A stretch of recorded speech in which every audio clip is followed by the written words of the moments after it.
Welcome back. I'm Anastasia, and my mission is to build a community of acceptance and authenticity. I needed some adventure buddies for this journey of insight, and I'm glad it's you. You are all welcome here, and I'm grateful that you decided to join me.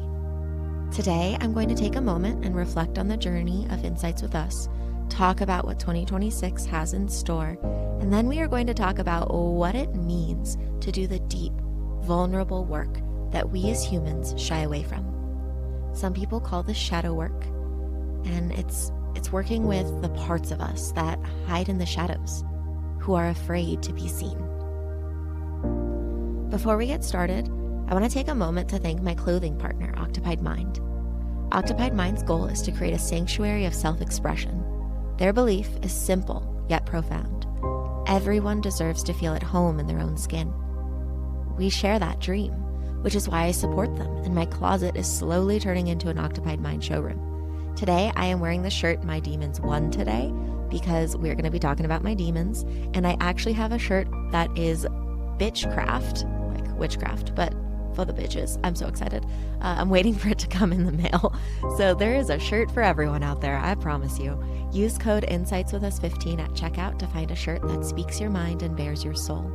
That's OCTOPIEDMIND.com, occupiedmind.com. And you can always find the link in my bio on Instagram at Insights With Us Podcast. Be authentically you.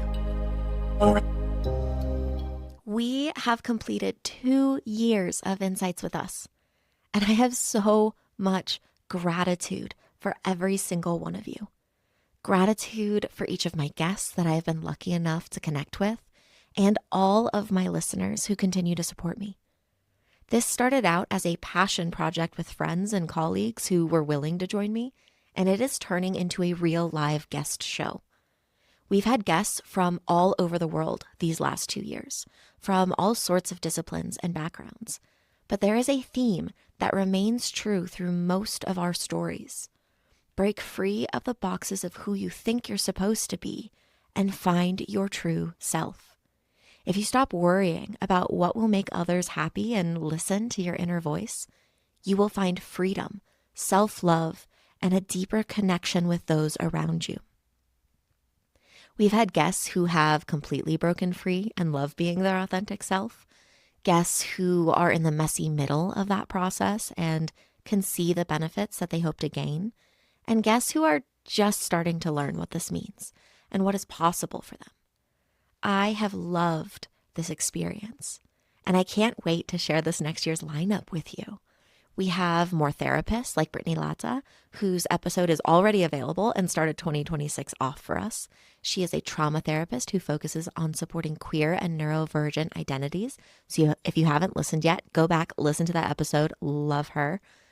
Hi, Miss Jules. Jules just came to say hi too for the start of 2026. You're such a good girl. I'm in the middle of a recording right now. Can you go to bed? She's very distracting. It's fine. Real life here, people. Real life. You're also going to hear from Stephanie Sontag, who decided to get out of her comfort zone and create the app and website called Next Therapist. The goal is to help people find therapists who are better fit and get support sooner. You're also going to meet authors like Renee Fiek, who wrote Cycle Sync Your Business, which is a book written to help those with a monthly hormone cycle show up more authentically and intuitively with their bodies. We have Heather Hendry coming on in the next episode, who wrote the Awfully Hilarious series and is coming back to promote her 3rd book in the series, which is called Pillow Talk, and I'm going to be an author in it. I have my author's copy right here, actually, and I'm very excited about it. We are also going to have more athletes on the podcast, like Ginny McCole, who's going to talk to all of you about being willing to try new things and becoming a ninja warrior and a Guinness World Record keeper in her 60s. She's amazing. I cannot wait for this episode to come out. So all in all, 2026 is going to be exciting for the podcast, but I'm not really sure what 2026 is going to bring all of us. I do know that there are going to be plenty of chances for insight, growth, and learning to sit in the discomfort so that you can figure out what is authentic for you. And that's why I want to focus on that in this episode today. I am so excited that you are here And I am so excited that I get to share all of this with you for the third year in a row. I've said before, and I will say again, growth happens in the discomfort. So can you invite yourself to show up in the uncomfortable internal spaces that you typically avoid? All of us have at least one voice in our heads that we run away from, distract, or refuse to acknowledge. Today, I want to invite curiosity around the idea of shadow work, which is the work of sitting with that voice in our heads, getting to know our shadow self, our repressed self, and develop a new relationship with it so that we can show up more intentionally in our lives.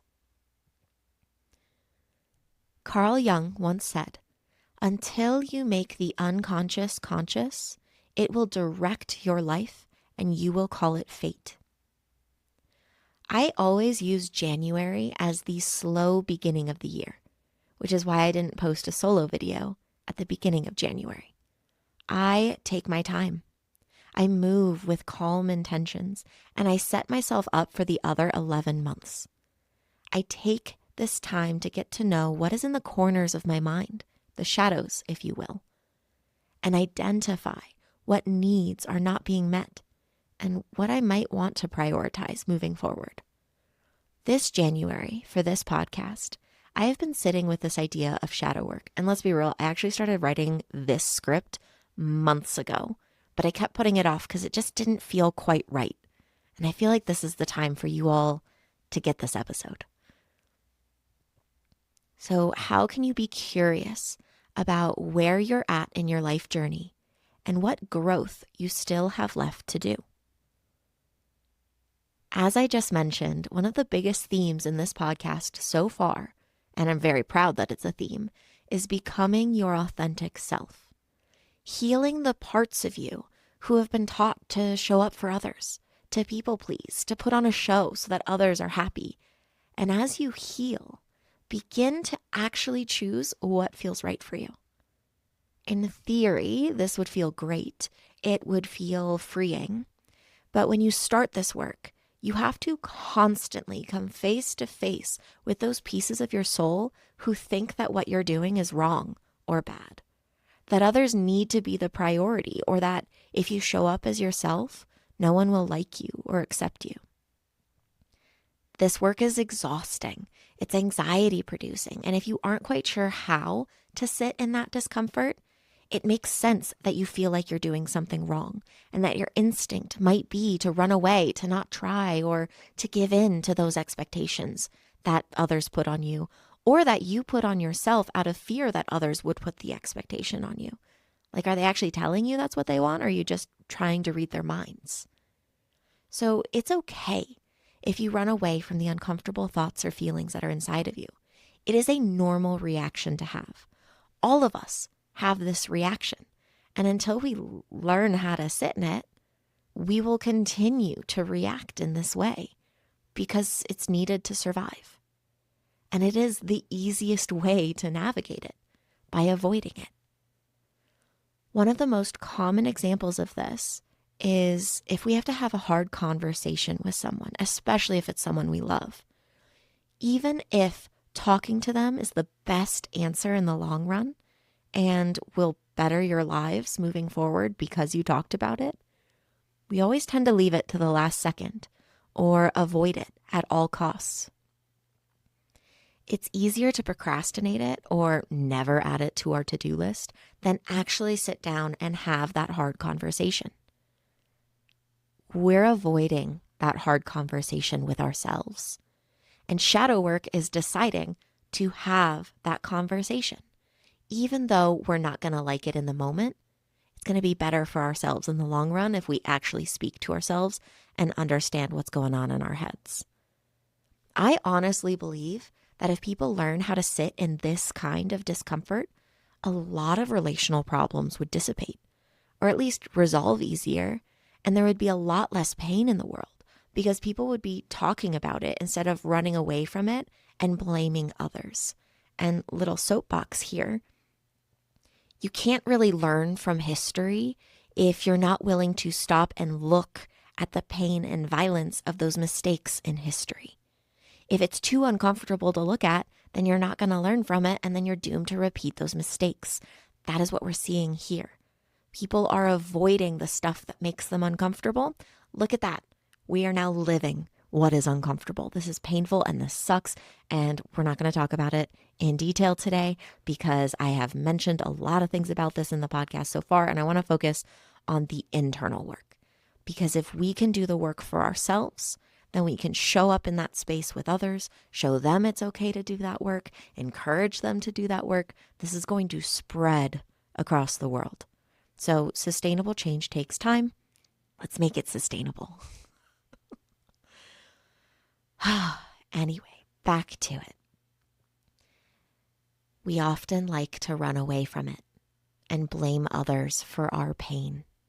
And some of us run away from the voice telling us it's okay to be ourselves because we are so used to following society's rules and don't want to risk rejection. Some of us run away from the voice telling us to fit in and be the person others want us to be because maybe we never fit in. So there's a little bit of a fuck you, I do what I want kind of attitude. But it is surrounded by pressure and shame instead of freedom. Like, I'm going to do what I want, whether you like it or not, versus, hey, I'm me. I'm going to do what I want. And I really hope that you do what you want because you get to exist also. Like, there's a big difference there. And some of us run away from both voices and we just shut down and make no choice at all.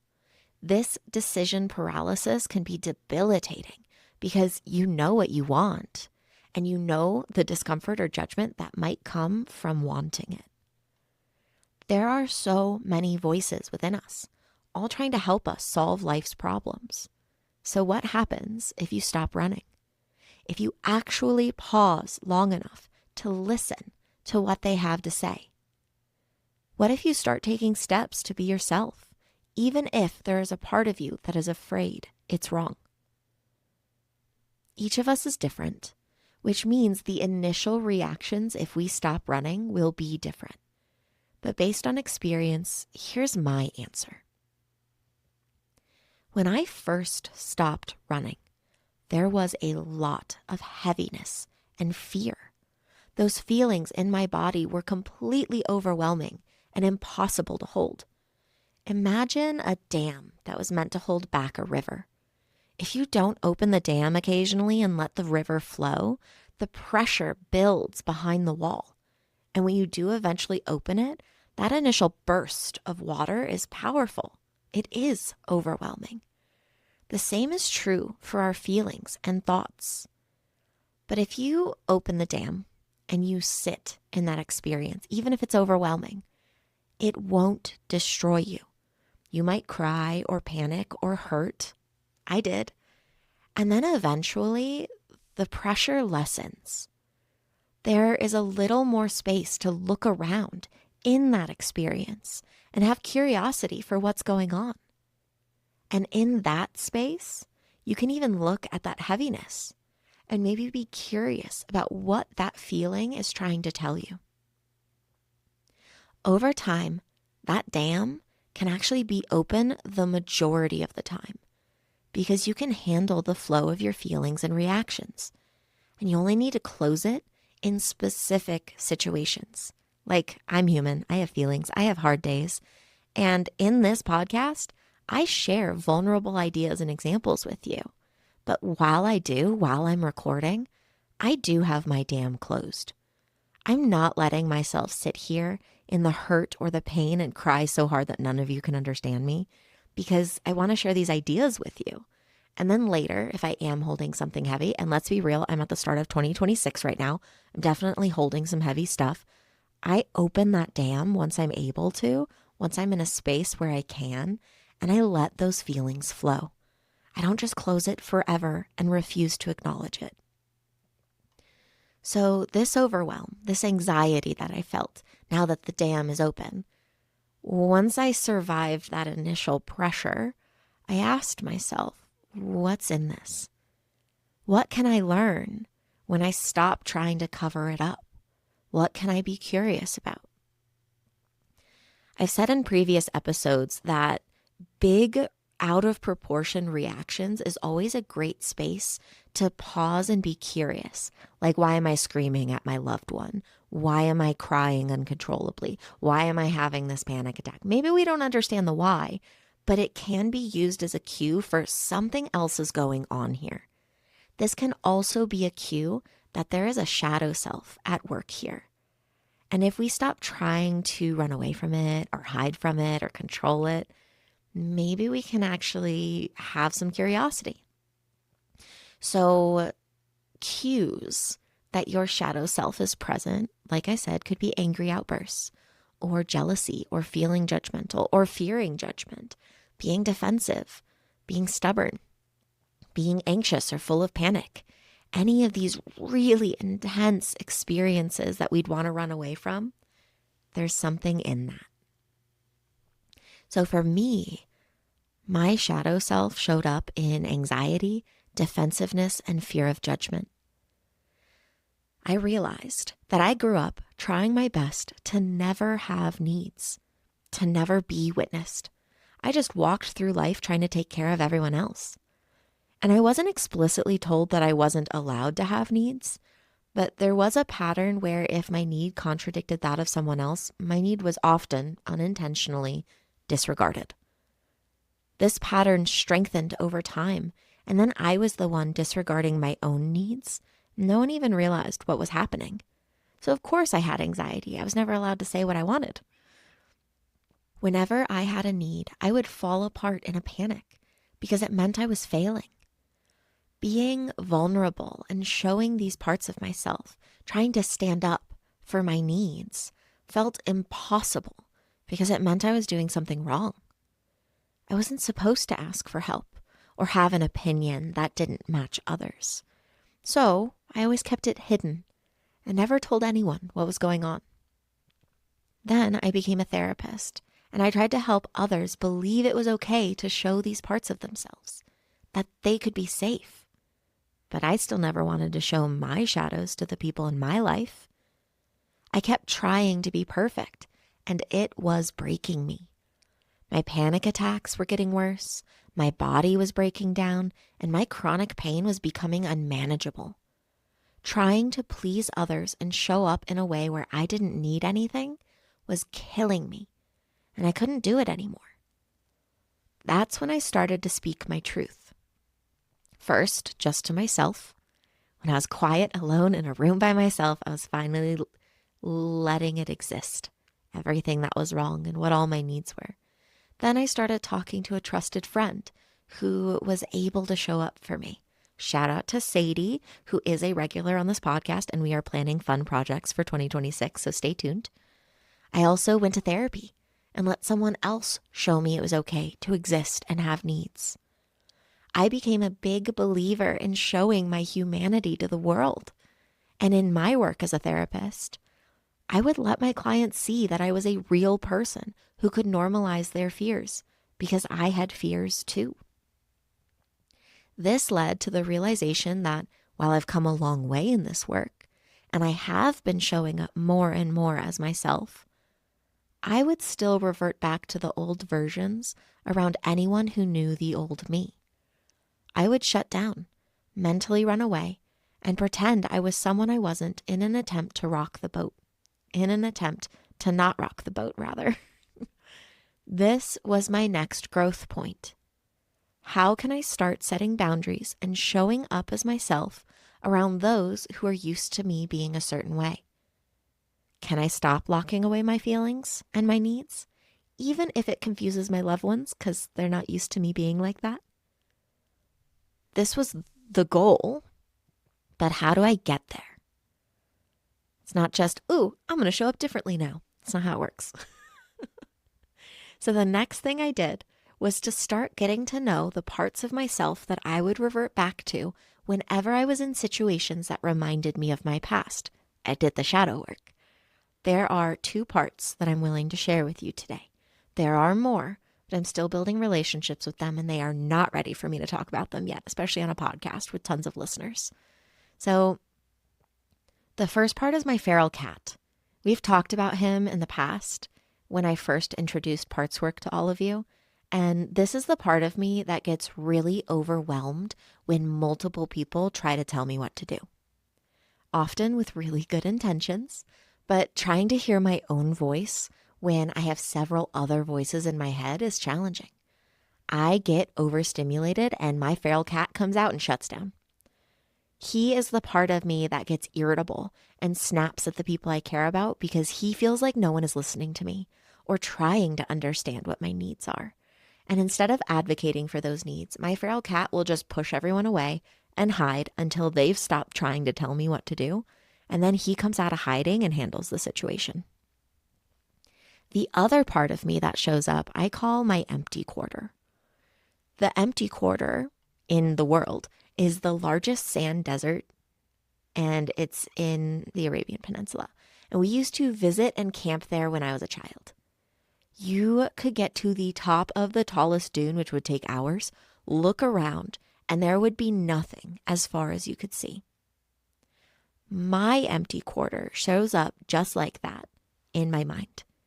And my empty quarter shows up when I've taken on too much and I'm not setting boundaries, and when I just say yes to everyone and am taking care of everything and never get a break for myself. My empty quarter is a vast desert where nothing can find me. It just like blankets over my mind. And parts of me try to find me, like my perfectionist or my people pleaser. But when my empty quarter shows up, it hides me from those parts that are putting expectations on how I show up. My empty quarter is strong dissociation. So once I understood who these voices were inside of me and how they were trying to help with these old patterns, not trying to ruin me, not trying to make things worse, they are trying to help, I then started trying to work with them to show up differently. So my feral cat shows up when he feels like he needs to stand up for me, say no to everyone, and refuse to participate. He is more angry, more outspoken, and ready to run at a moment's notice. My empty quarter is the protector who helps me numb, dissociate, the part of me that recognizes no one's listening to me, and it's easier to just check out and wait for it to pass than to try and engage and hope for different results. Both of these parts of me are helpful, and I deeply appreciate what they do for me, and they definitely do have a time and place, but I don't want them to always be in charge, especially if I'd like to react differently than how they're used to reacting. So as I do this work, when I try to set a boundary or show up in a more authentic way, name my needs, one or both of these parts would show up and freak out. In the past, this freak out would make me change my mind, and I'd revert back to my old behavior. Oh my God, I'm doing something wrong. I'm not supposed to have needs. I'll just stop. But now the difference is I'm trying to let them freak out while I still hold strong on my choice. These reactions within me don't mean I have to change how I show up in the world. It means that I have to change how I show up within myself. I'm not doing something wrong. I'm doing something different. I want to repeat that. These reactions within you don't mean you have to change how you show up in the world. It means you have to change how you show up within yourself. You might not be doing something wrong. You might just be doing something different. Now, of course, there's always exceptions to that rule. There is a lot of pain and violence in the world right now because people are avoiding that voice in their heads. So slow down and think about the person you really want to be.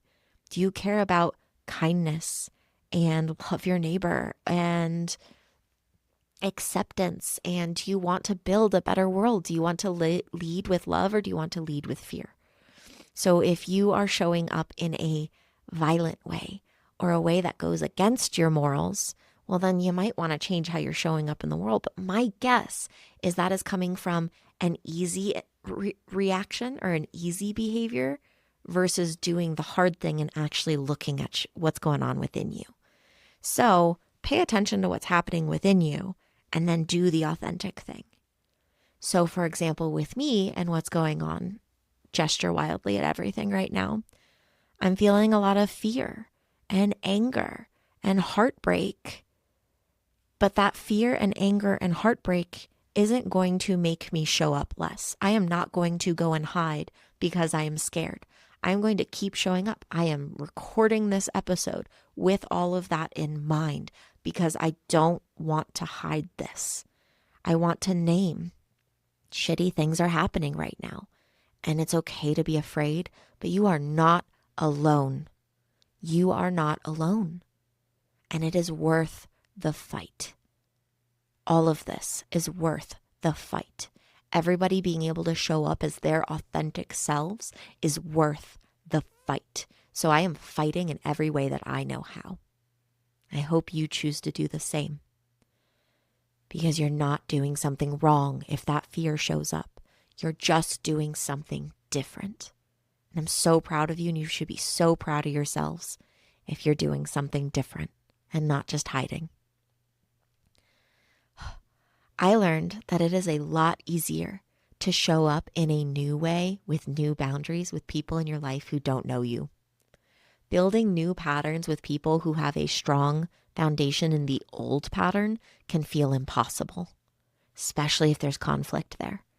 It can often lead to hurt, miscommunications, even loved ones feeling attacked because suddenly you're saying, hey, I get that's what you need, but actually I need something different.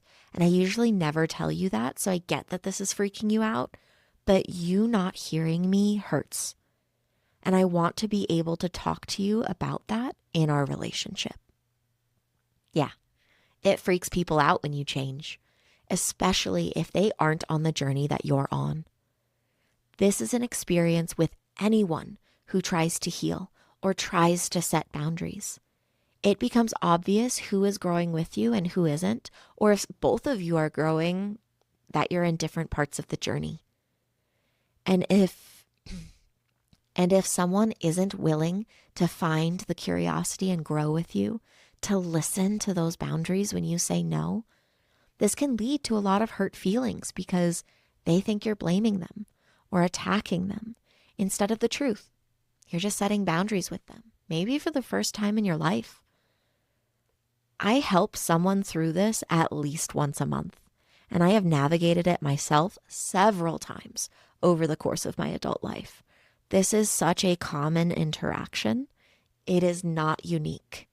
When you change, when you suddenly start saying, hey, that actually doesn't go with what I need, people freak out.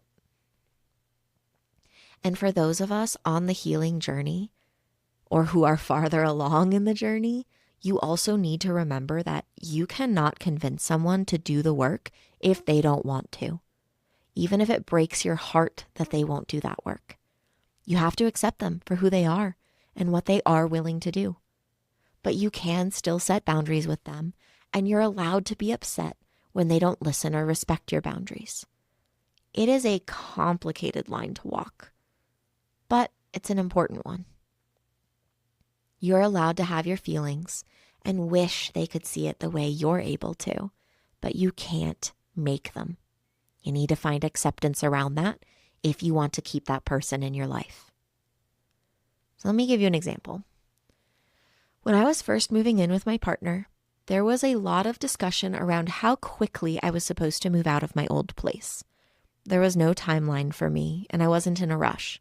So for the first time in my life, I decided not to rush, and I slowly moved stuff over and let myself actually transition into my new space.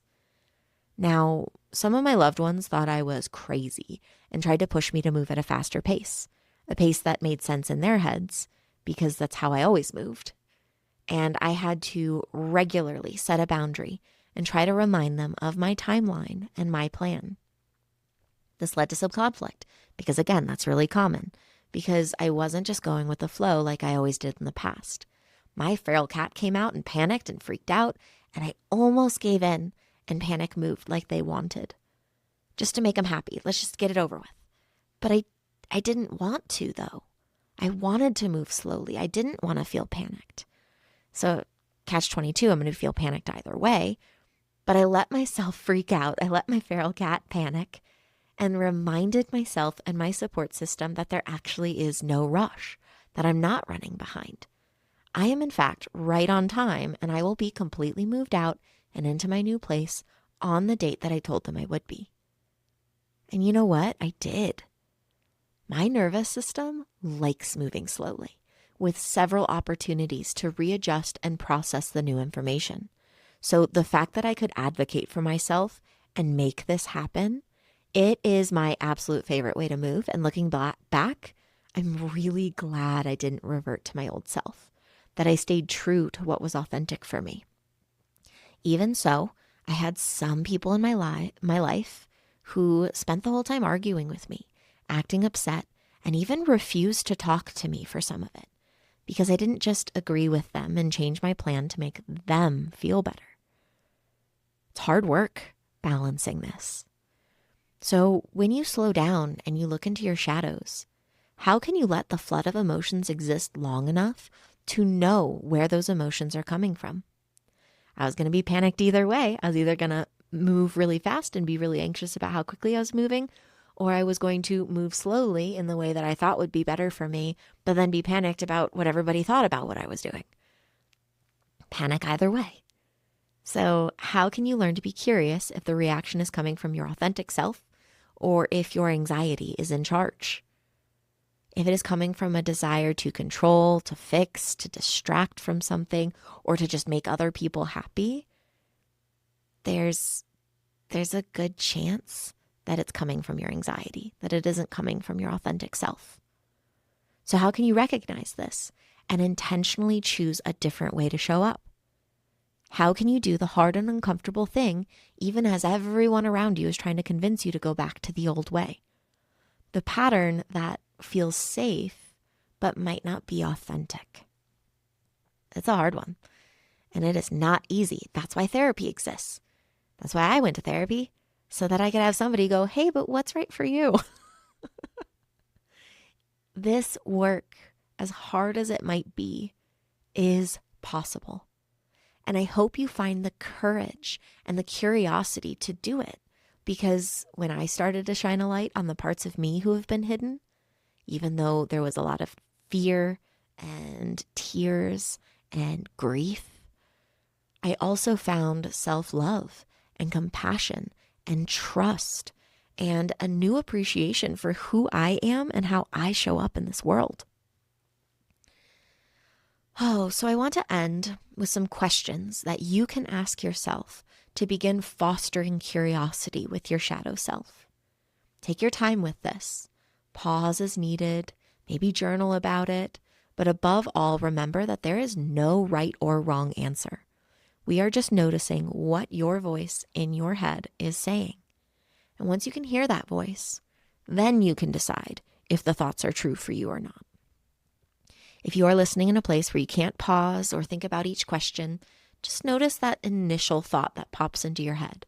And maybe you save this episode and return to it at another time if you want to dive deeper into what that voice in your head is saying. So with that, let me run through some questions. Maybe one will pique your curiosity. What emotion do you try to avoid feeling the most? How do you react when you feel this emotion?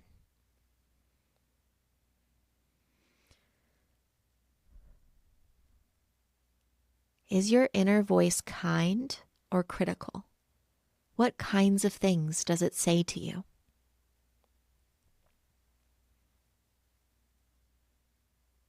What are the first signs your mental health is dipping?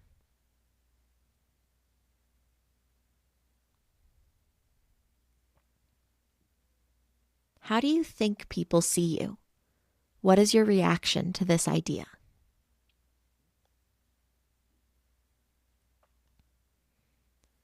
When are you most judgmental?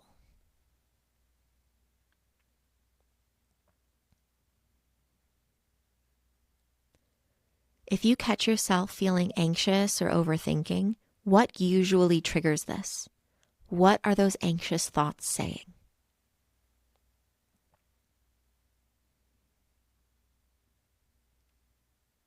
What are your core values?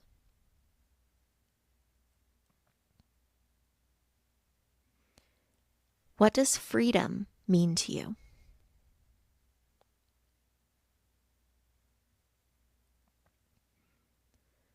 Who do you struggle to deal with in your life? What is it about them that makes it hard? Do they have qualities or attributes that you find difficult to accept?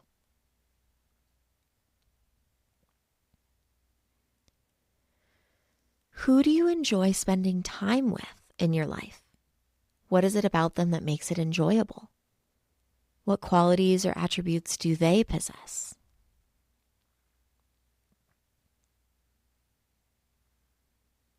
And if you're feeling especially curious, ask yourself, are there any painful memories from my past that are still affecting me to this day?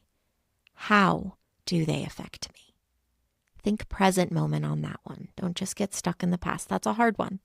It's a hard one. That's why it's only if you're feeling extra saucy. Maybe you go there. And if these questions triggered something big in you, remember, therapists are out there for a reason.